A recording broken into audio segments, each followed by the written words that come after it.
pemeriksaan para saksi, para pihak. Jadi para pihak yang dipanggil itu hari ini harus hadir. Kalau seandainya tidak hadir, biar nanti majelis hakim yang membuat keputusan. Siapa aja Bang para pihaknya? Para pihaknya kan tergugat 1, 2, turut tergugat 1, 2, dan 3. Nanti majelis hakim yang akan memutuskan seperti apa proses hukumnya. Bang, banyak yang mengatakan nih Bang, kan harusnya perjanjian itu kan di atas hitam dan putih. Ini kan Ya sekolahnya keliru yang ngomong begitu. Ya, kalau sekolahnya di pintu, pagar mungkin seperti itu. Tapi kalau sekolahnya benar di kampus, saya pikir paham dengan 1320 KUH Perdata. Oh, berarti memang masih bisa ya Bang? Maksudnya diproses pun bisa ya Bang, walaupun katanya by phone atau segala macam ya Bang? Kenapa? Ya misalkan ini kan katanya kan perjanjiannya by phone segala macam. Nah berarti ngomong pinter gitu loh. Udah, kau sendiri yang nyatakan by phone, berarti ada kesepakatan via telepon. Bukan saya kan? Anda, berarti Anda lebih pintar dari yang lain. Kan infonya seperti itu Bang, di media sosial. Ya iya, berarti masih bisa Anda sendiri bisa Bang. menyatakan ada kesepakatan by phone. Okay. Berarti itu adalah kesepakatan. Jadi terima kasih banyak rekan wartawan yang sudah memberikan pemahaman secara hukum bahwa by phone pun itu menjadi sebuah kesepakatan. Oh, baik. Bang boleh geser ke sini? Geser kemana lagi? Sini. Nah, ya. Bang, informasinya katanya ada perubahan pasal. Benar apa enggak? Saya belum membaca ya. Semua itu kalau ini terkait dengan pidana. Kalau pidananya saya harus tunggu dulu surat dakwaan. Jadi kalau saya sudah terima secara resmi, saya baru bisa memberikan tanggapan. Ya, jadi secara resmi itu setelah saya dapatkan surat dakwaan, setelah saya periksa di Pengadilan Negeri Jakarta Selatan, terdaftar resmi, ada nomor perkaranya, baru saya bisa memberikan tanggapan. Tapi kalau saya tidak terima dan saya tidak tahu apakah itu sudah terdaftar atau tidak di Pengadilan Negeri Jakarta Selatan, saya mohon maaf, saya takut salah nanti memberikan tanggapan. Takutnya tidak ada yang berubah. Nah, tapi kalau saya sudah terima surat dakwaan dan saya cek benar ada nomor perkara di sini, berarti itu yang benar. Nah, itu saya bisa tanggapi. Ya. Terdaftar di ruang sidang 5 ya? Ya, sidangnya di ruang sidang 5 nanti. Nanti apakah terbuka atau tertutup? Pasti terbuka, karena kan bukan sidang terkait dengan kesusilaan, bukan sidang terkait dengan anak. Insya Allah teman-teman media boleh masuk. Terkait keadaan kita sendiri Baik, alhamdulillah. Ya. Itu teknis ya, nanti setelah mediasi nanti.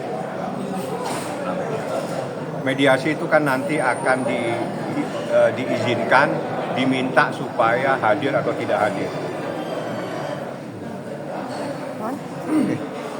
Aman? Oke. Punten. Makasih Bang.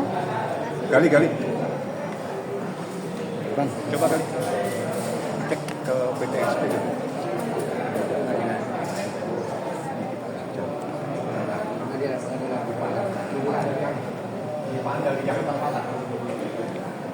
Bang, kondisi Nikita sendiri sudah ada kabar Bang kondisinya seperti apa? Ya kalau kondisinya sih pada saat saya antar hari Kamis itu sehat, alhamdulillah sehat walafiat. Doain aja karena ini kan bagian dari perjuangan dia untuk mengungkap dan menemukan kebenaran yang material terhadap peristiwa-peristiwa yang terjadi di November 2024. Bang, menyambung kembali nih terkait sebuah perjanjian. Tadi sempat saya wawancara KMA ya. Nah, memang katanya kalau untuk endorse itu tidak perlu ada kesepakatan perjanjian hitam di atas putih. Betul. Baik pun juga bisa. Betul. Apakah ini upaya dari pihak Abang kita khususnya untuk membuktikan kalau perjanjian itu memang ada? Ada. Kalau tidak ada angka. Kalau tidak ada tawar-menawar. Tawar-menawar itu adalah bagian dari sebuah kesepakatan. Jadi dari 5 miliar ditawar menjadi 4 miliar, dibayar 2 kali 2 miliar dan 2 miliar. Itu tidak akan terjadi kalau tidak ada sebuah kesepakatan di antara Ismail Marzuki dengan tergugat 1. Dan yang terpenting dengan adanya peristiwa gugatan ini, saya berharap sesuai dengan peraturan Mahkamah Agung, Ya, saya berharap perkara pidana ini untuk sementara di hold dulu, menunggu proses hukum perdatanya bergulir dan segera diputuskan. Bang, ini kan perjanjian ya, artinya tidak bisa satu pihak saja yang menjadi istilahnya tuh tersangka, harus yang kedua-duanya dong. Ya. Apakah itu juga nanti akan Abang lakukan ketika di proses sidang selanjutnya, Maksudnya gimana? di pidananya? Ya kan, maksudnya pidananya kenapa? Kan berawal dari sebuah kesepakatan perjanjian. Gitu. Nah, di sini kan perjanjian itu tercapai. Artinya yang tadi Abang sampaikan ada kesepakatan memberikan nominal angka. Ya. Ya. Nah, kenapa harus Nikita saja yang menjadi korban dalam kasus ini? Kenapa Pertanyaan pihak yang- ini jangan tanya ke saya. Artinya Abang akan menempuh Oh jalur ya, itu nanti juga? di persoalan pidana ya. Jadi hari ini adalah perkara perdatanya seperti apa. Jadi yang saya harapkan sesuai dengan pasal 84 KUH pidana, ada hal-hal yang namanya untuk menunda proses hukum pidananya karena ada perkara perdata. Kalau perdatanya ternyata terbukti, apakah pidananya akan Gugur. Pidananya akan gugur dengan sendirinya. Karena di situ sudah terbukti adanya wan prestasi. Kalau perkara perdatanya sudah diputuskan dan dinyatakan wan prestasi, maka secara yuridis perkara pidananya itu akan gugur dengan sendirinya. Artinya nanti barang bukti yang disita akan dikembalikan. Oh ya, itu proses mekanisme yang merupakan satu kesatuan yang tidak bisa dipisahkan. Itu pasti ada yang menjadi barang bukti, apa yang ada dalam hal-hal yang disita-sita ya harus kembali kepada yang bersangkutan.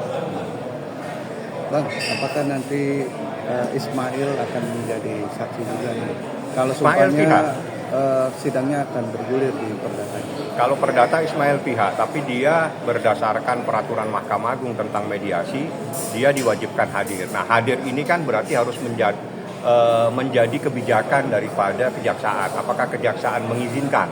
Nah, kalau kejaksaan tidak mengizinkan, nanti saya sampaikan kepada hakim mediator bahwa posisinya tidak memungkinkan untuk hadir karena Nikita dan Ismail ditahan. Nah, gitu.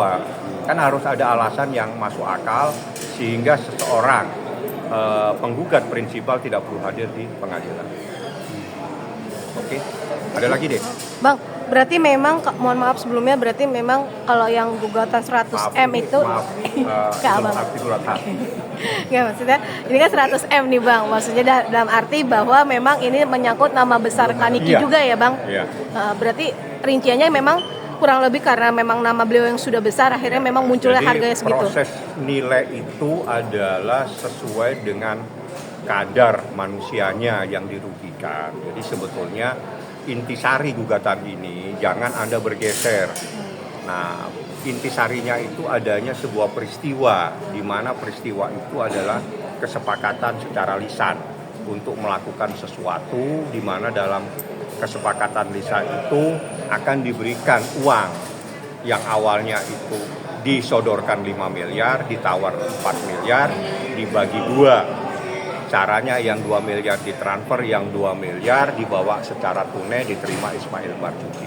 Dan itu terjadi November dan diingatkan untuk November lagi tahun 2025.